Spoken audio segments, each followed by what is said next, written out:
The next patch for Star Citizen 4.1 dropped into the test environment over the weekend, and I had a chance to go in and get a bit of a first impression for you and record some footage to show you what to expect in this upcoming release. And I gotta say, there's a lot of really good stuff in here that's gonna give us a lot of things to sink our teeth into for the time being. They seem to be really delivering on this content idea in 2025, starting from some small things like some new jump tunnel effects to something more significant like an alien mission giver. Can you see me? Very disappointing. And control surfaces for the Gladius, which don't really translate to actual aerodynamics just yet, so you can't fly it without engines, but it is a pretty cool step in the direction of giving all ships this ability and atmosphere that have wings. Then of course there's also the new T0 item recovery system, which I did a whole video about. As you can see, player items are no longer lootable, and when you die, the items that you had on your person, except for what was in your backpack, remain on your body, so no need to go repurchase equipment or worry about going back to your body to get your stuff back. Only caveat to this is that grenade launcher mags and railgun mags do not get recovered, so you'll have to go back and get more, but there are tons in the contested zones. The new alien mission giver also has several locations scattered around the Stanton system to visit, like the one next to Yella, and this is a new space station outpost location where you basically return to do missions for him where you're collecting things, so that mission set wasn't fully in the game or working when I was trying it. You can actually even talk to him when you contact him to land. Can you see me? Very disappointing. But you want Pat? Hold. Yes. Yes. Come on by. Pat is ready. Go, land, please. Now, in lore, the Banu are a bit of a kooky kind of trading race, and they've got a bit of a strange aesthetic, a bit over the top from what we might be used to as humans, so the interior is pretty extravagant in a very Banu way. If you've seen the advertisement stuff they had done for ships in the past, you'll know exactly what I'm talking about, but it's really cool. Sadly, when you go up to the Emporium, it says opening soon in typical CIG fashion, so of course, I glitched through the wall, and now I can show you guys what it looks like on the inside.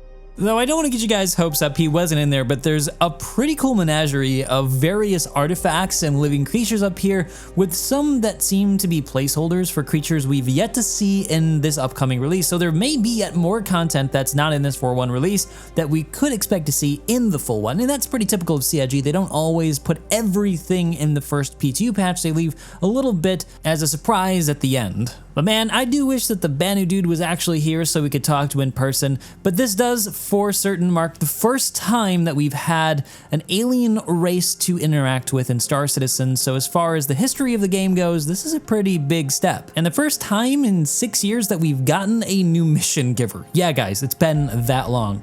Hey Disco. And is that a storm wall I see up there? Yeah, I hope we see those in Orison soon. They've been long overdue.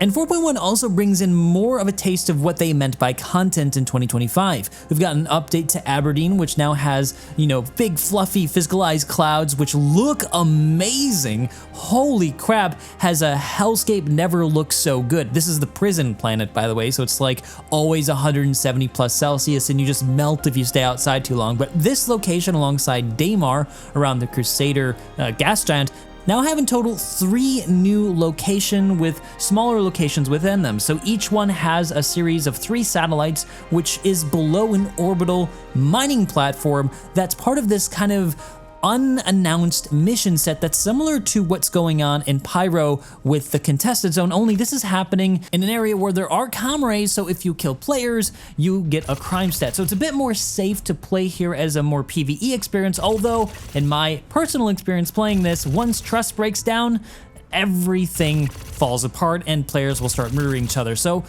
I think it's probably better to go into this event with a group of friends.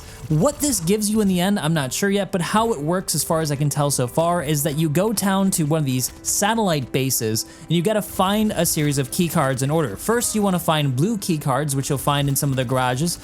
Sitting behind some Nine Tails baddies you gotta fight your way through. You'll need lots of ammo for this, and they do not play around in this patch because, server meshing has really helped the AI perform a lot better. So you print these key cards, we've seen these before in the contested zones. And now, in case you're wondering, this is not the same key card as you find in contested zones. You can't use them interchangeably. This is for the Hathor group. The other ones are for the Pyroam, company that was defunct and in Pyro. So they're completely separate things. Once you get enough blue cards, you're gonna want to find the red ones, which are typically behind locked doors like these blue doors. And once you get them, you'll need to print at least 3. There's usually 3 of these printers scattered around randomly, and they take 15 minutes per printer to print out a second one.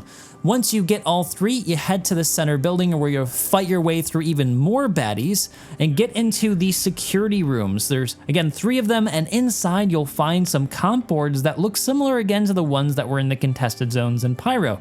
These are what we use to align that gigantic satellite dish outside. Once you put them into the control console, which is at the entrance of the facility, you'll actually see the gigantic dish move.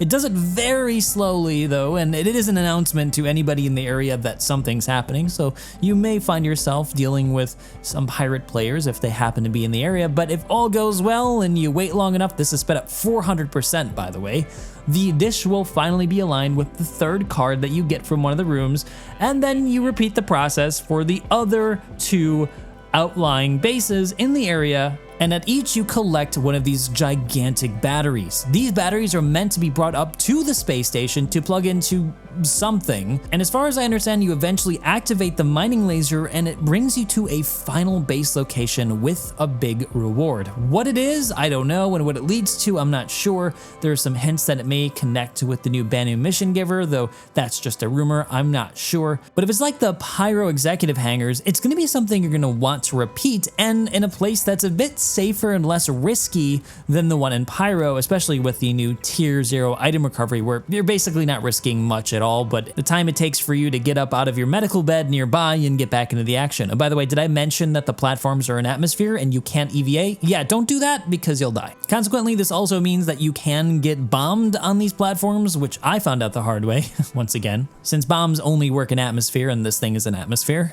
But if you get a ship with a medical bed nearby and it's not been destroyed, well, you're right back in the action with weapons and your ship, so of course I got revenge immediately, and this is the kind of thing we're gonna have to face in the next patch. There's gonna be some good in this and some bad in this. We'll just have to see how it plays out and how CSG balances it until we get the T1 and T2 item recovery that they talked about. But overall, guys, I'm really excited about what this promises for the coming year. I was really hoping that content meant like fun, engaging loops to participate in, and that's exactly the kind of thing we're getting. And an alien mission giver definitely goes beyond what I expected. I thought we would have to wait years yet for that, so it's super cool to see that coming in the game now. And I very much suspect that this new mission giver is gonna connect somehow to the new sandworm, the Valakkar, or Shai Hulud, the maker from Dude. Yeah, they're finally bringing it into Star Citizen. They showed it off as a working concept at CitizenCon, and I think this is